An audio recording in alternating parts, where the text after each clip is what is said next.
Hello everyone, it's Greg from Edinburgh Renaissance Fencing Academy here. I'd like to start today's video with some exciting news. I'm writing a book. In fact, for some time now, I've been working on putting together a training manual for Grassi's fencing system, and that project is now nearing its end. I need to do a little bit more editing work, and there will be formatting and photography and so on to take care of.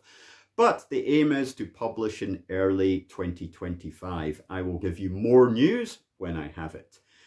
The basic concept behind this book is it's going to summarize my own personal interpretation of how Grassi's fencing system worked, and also give you some practical modern training exercises that you can do to actually learn the system.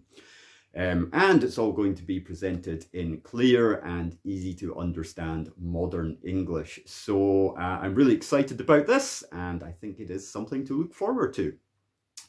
The rest of today's video is going to be taken up with a kind of sneak preview of something from that book. So with the help of a few diagrams, I'm going to summarize the core tactical principles of Grassi's fencing system. So without further ado, let's move into the summary, and I hope you enjoy it and appreciate it. So Giacomo di Grassi's fencing treatise of 1570 is very much a principles-based work.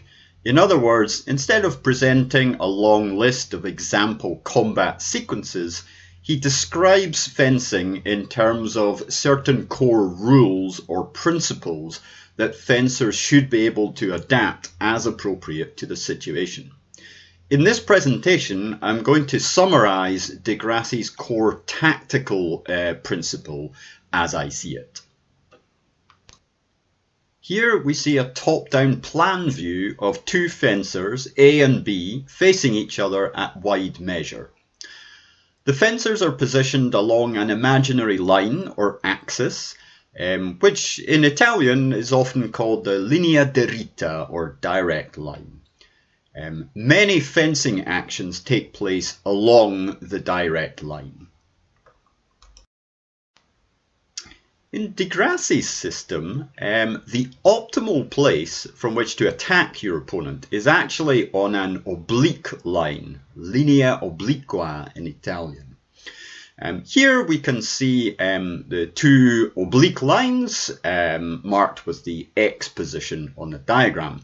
So basically, if you can work your way in to one of these X's on the diagram, you will be able to attack your opponent at an angle from narrow measure. This makes it much more difficult for your opponent to defend themselves. It means that you are much more protected from the threat of your opponent's tip. And it also means you can land a much more decisive blow because it will be arriving from narrow measure, from close range, in other words. Let's examine an example of how to achieve this. So fencer A launches a wide measure attack, a thrust, along the direct line. Fencer B defends themselves by deflecting the attack with their sword and simultaneously stepping off of the direct line with their rear foot. That is step number 1. Note they are passing onto the oblique line. Then, as a riposte, they launch an attack along this oblique line at narrow measure, stepping with their lead foot to position 2. So this is directly analogous to the left hand X position on the previous diagram. Now, the attacker, having failed with their initial attack, is presented with the same opportunity as fencer B. So fencer A can now respond to fencer B's riposte using exactly the same technique, stepping in an oblique way to their own left-hand side.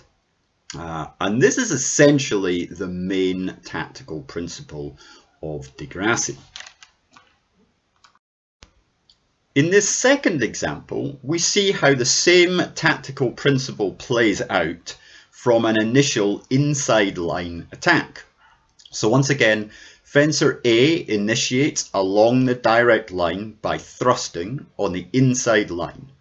Fencer B responds by making a deflecting parry and simultaneously stepping into position number 1 with their rear foot. This is, in this case, a circular step because the foot rotates out to the side position.